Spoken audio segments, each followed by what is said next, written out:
another one.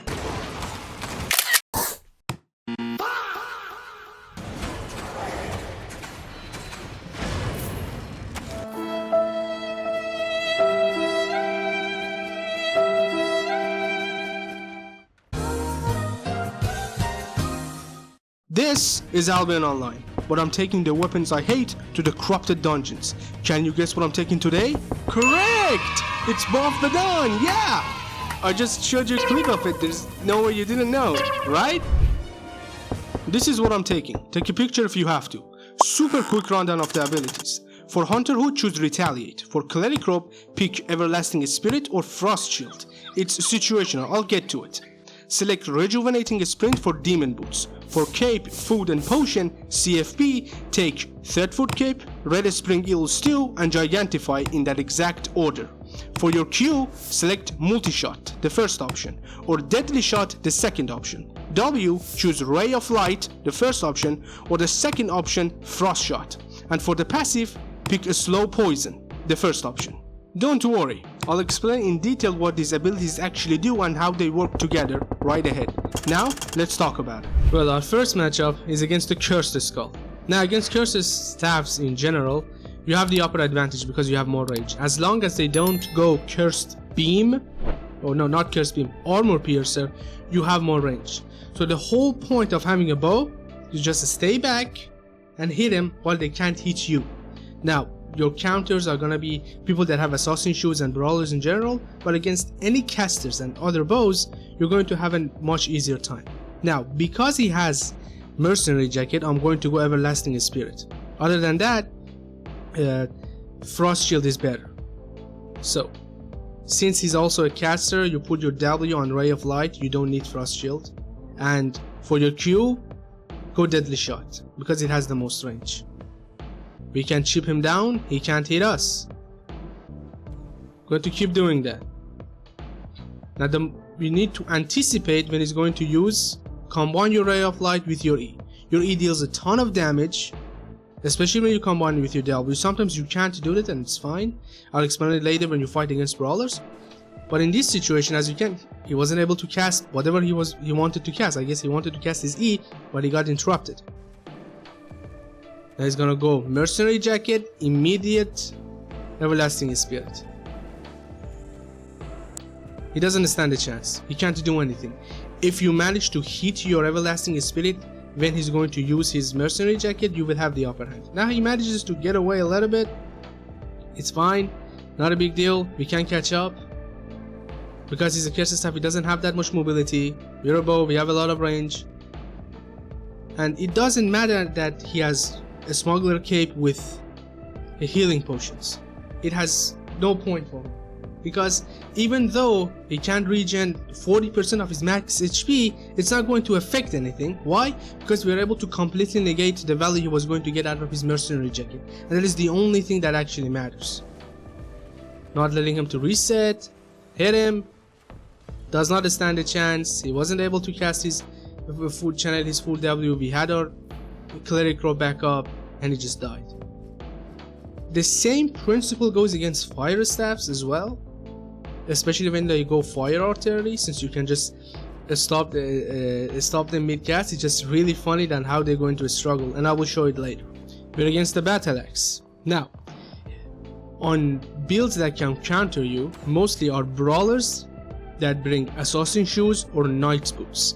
They have just way too much mobility that can catch you, and they can chip you down and reach you way more efficiently that you can run away. But that's what Assassin Shoes does. Low cooldown, and then just jumps on you. And for Axe, they have either Adrenaline or Battle Rush, which is very useful to catch up against bows. Now, the reason I changed my chest piece to Everlasting Spirit is because I'm playing against a Battle Axe. If he jumps on me and tries to do his combo, I need to have Everlasting Spirit, otherwise I'm going to take way too much damage. Especially when he goes Frost Shield on his Mage Robe and tries to hit me when I cast my E on. Now, the moment he's going to cast Adrenaline Boost, I'm just going to run away. You need to do that. You need to always keep your distance because the moment that they reach you, they cast their Qs, they cast their Ws, you're going to take way too much damage. You are a bow, you are way too squishy, you cannot take all that hit, basically. You need to keep your distance. You need to just cast your Qs, back off. The only way that you can take a good trade is to hit them with your E and then walk into your E. So either way they will have to run away from you, or they have to take the full hit of your E, or they're going to enter your E, walk out, and then enter it again, walk out again. They're going to take massive amount of damage. That is how you need to use your Raging Storm. Now as you can see, we fully reset here. Is again, now that's how you play against Assassin Shoes. You need to always hide behind these corners and doors that are in corrupted layers, so that you could benefit them by trying to block their Assassin Shoes. It works beautifully against Claymore as well. They try to reach us, we walk back, the E hits, very sad. As you can see, he dealt a lot of damage even though he has no Q charges on me, rending charges. You are way too squishy. Now he's a slow, cast my E, immediate Everlasting Spirit because he went Frost Shield, and just right click on it. He missed his E into my Everlasting Spirit. Now we cannot run away, so we're slowed because of the Frost Shield. That's when you pop your Gigantify. Your Gigantify and your Hunter Hood are for situations that you just can't get away. So you try to take the best type of trade that you can with these abilities. Now he uses Assassin Shoes, that's why I can just run. Now if you see, I'm not running in a straight line because he's Battle Axe. When you are a bow, the best thing you can do is to run away in a way that they just cannot know your next move. Just run like a freaking maniac, just zigzag them all over the place. Now look at our HP difference. We took just way too many. You took a really good trade into our E. He took full duration, and now he wants to run away. We have our E back, and he's just dead. That's how you play against brawlers in general. You keep your distance, and you try to take the full damage off your E, or you create a space between yourself and them, and just walk away. Now, the fire staff that I promised. This one is a great fire staff. Now against great fire staffs, against Everlasting Spirit, Ray of Light, Deadly Shot. The reason that you go Everlasting Spirit is because it depends on what Q they use, essentially. But the important thing is they tend to burst you down way too quickly.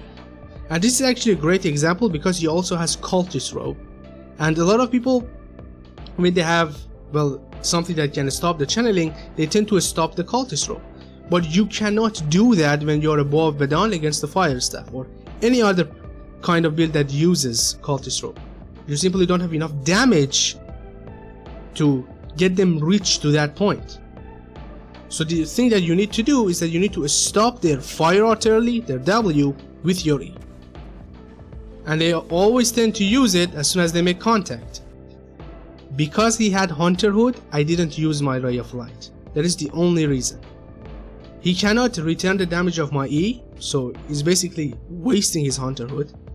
But if I would have hit him immediately with my Ray of Light to try to root him in my E, I would have taken a lot of damage.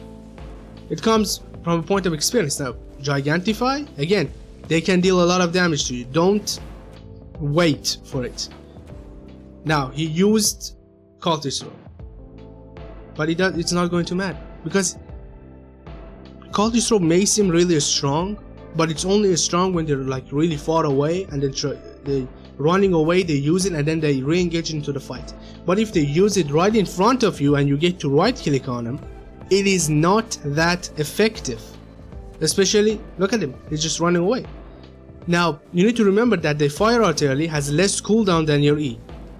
And that W deals a ton of damage to you. So if you're not confident enough that you can win the trade by just right clicking on your Qs, don't engage and just wait for your E. Because if he had like 200 to 300 more HP than he does right now, I would have died because I didn't have my E online to kind of block his fire artillery. You need to be really careful when playing against fire staffs. So the Cultist Robe does not matter. You can just cast your E whenever the caster W. And against fire staffs that bring Guardian boots and they go giant, don't worry about it. Put your boot on dodge and just try to dodge the E and just walk backwards, because they cannot chase you since they have giant. It will be completely fine. Now this time we're against the Fists of Avila. Now this one is really tough. Against any gloves it is really tough, especially when they bring assassin shoes or nice boots. Now this one is bringing shoes of tenacity, but it doesn't really make that much of a difference. The reason that you struggle against gloves in general, because most of them, all of their abilities have mobility. Their Q gives them mobility when they go the last one, shockwave. Their W gives them mobility if they the one that reflects damage and then jump on you, or even if they just have combo, the one that stuns you and deals a lot of damage after you use your assassin shoes, tends to kind of interrupt your W mid-cast, then it's just a nightmare. So the way that you can win against Fists of Avalon is that you have to dodge their E. Otherwise you will die. Just barely dodged it. Now I know he can't catch me anymore because he does not have shockwave, but he does have this. Immediate frost shield. Yeah, there is no need to go everlasting spirit. It doesn't do anything against any kind of gloves. Frost shield is just a better option. The slow, the return damage, especially when they have poison. And don't be afraid to use your defenses altogether. Don't be afraid to use your frost shield into your Gigantify, into your Hunter Hood. You have to, and you're going to see why. And as you can see, we did everything right, and we still almost died.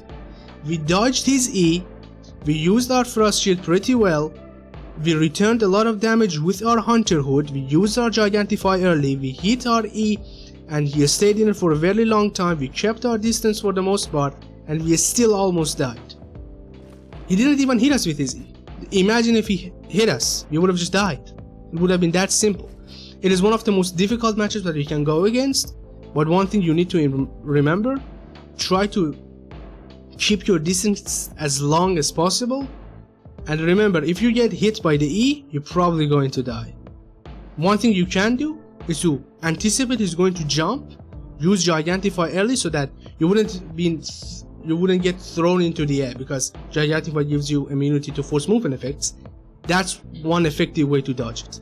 We're against one of the toughest matchups you can face. A Brawler, a sword, with assassin shoes, and also helmet and Armor of Valor. Now the way that you're going to fight against this kind of build is that you don't really have the upper hand. You don't have enough damage for them. You cannot kite them efficiently. They can catch you and chip you down way more efficiently than you can get away. So in order to win against them, you need to kind of use the environment somehow and try to chip them down. Now he's going to rush me, even though he did with assassin shoes, but he's not going to use swift cut. Instead, he's going to use refreshing spirit. It's not a bad choice since he is a sword. He's going to jump in, immediate thrust shield, run away. He does with everything. Now, that's a good thing. We needed to kind of bait out his Helmet of Valor, purifying a smoke, because without it we can't actually use our frost shield, which is we really needed to win this matchup. Now, because as I said, we need to play around traps, since we don't have enough damage, he got hit by the lava spawners because we slowed them down. We have a slow poison and we have Q multi-shot, which is, it's better to go multi-shot here against the Brawler, because first of all it's harder to miss since it has such a wider area, but it also slows them down. Now we used our E, and since he has Armor of Valor, he's going to use it, and it really works well against Raging Storm, because how it works is that they channel, they slow themselves down for like 30%, and then every time you hit them, they hit you with a projectile and also silences you. And since our E deals a ton of small damages per second, he's going to get a really good value out of it. However, the way that you can counter Armor of Valor is that when he starts to channel it, don't try to run away. Instead, stand your ground and just right click on him. Because even though he's returning a lot of damage to you, at the same time you are dealing a lot of damage to him. Your E does a ton of damage. And the reason that you need to right click is because he can't right click on you either, because he's channeling. He can't cast his Q, he can't cast his W. Yeah, sure, you can't cast your Q as well because you're silenced, but he also can't his Q and W because he's channeling. So if you keep right clicking on him, that would be your advantage. If you try to cast your E from far away and hit him, try to chip him down, that's not going to work. The value that you're going to get is by right clicking on him when you actually get the full duration of your E. Now, since he does not have his Purifying Smoke anymore, I'm going to use Gigantified into Frost Shield. The reason that I really like Frost Shield is not because of the damage return. It's a little bit because of the resistance, but mostly because of the slow. The slow is brutal against anyone, whether wants to chase you or wants to run away from you. It just slows them down. It's just way too good, and especially around traps, because right now he's under a lot of pressure. One wrong move, one wrong Q, he's going to get hit by the traps. Immediately hit him down, perfect Hunter Hood to counter the E. In other words, we need to do everything perfectly if you want to win in this matchup. Even though he got hit by the traps, even though we hit him with our E, he still has more HP.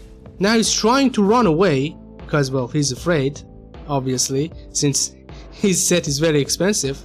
But as he's trying to run away and I'm trying to chase him, I almost died. So don't get too excited when you're trying to chase someone that is really low HP, because in Corrupted Layer, that's how you die and you lose a fight that you were going to win. A lot of traps are in the way, a lot of lava puddles, a lot of stuff, and as you can see, he made the same mistake and he died. Now, it involved a lot of luck for us to win. A lot of luck. But we got lucky because we did everything right. Not because, but we had the chance to get lucky because we did everything right. Now, I do admit, if he had any other potion rather than Cleansing Potion for some reason, we probably didn't have any chance to win. If he had a Gigantify, a Poison, a Health Potion, because he had 3000 HP. One Health Potion just returns around 600 HP for him. He did have a Avalonian cape, I believe. Not Avalonian, a Smuggler cape. So 1200 HP. But that is the potential of this build. You can win in these scenarios if you try to min-max all of your abilities and try to counter them. Use Frost Shield, use your E, hit them even though they get too cocky. Oh, I have Armor of Valor. It's not going to matter, I'm still going to win that trade. That's how you can get max value with a Bow of Badon. The build is just beautiful and can do a lot of things in a lot of different situations. Well guys, actually I've been thinking about doing some other type of content. For example, talking about and reacting to his streamer dramas. For example, the recent Asmongold and Miskiv drama, or something like that, which is crazy.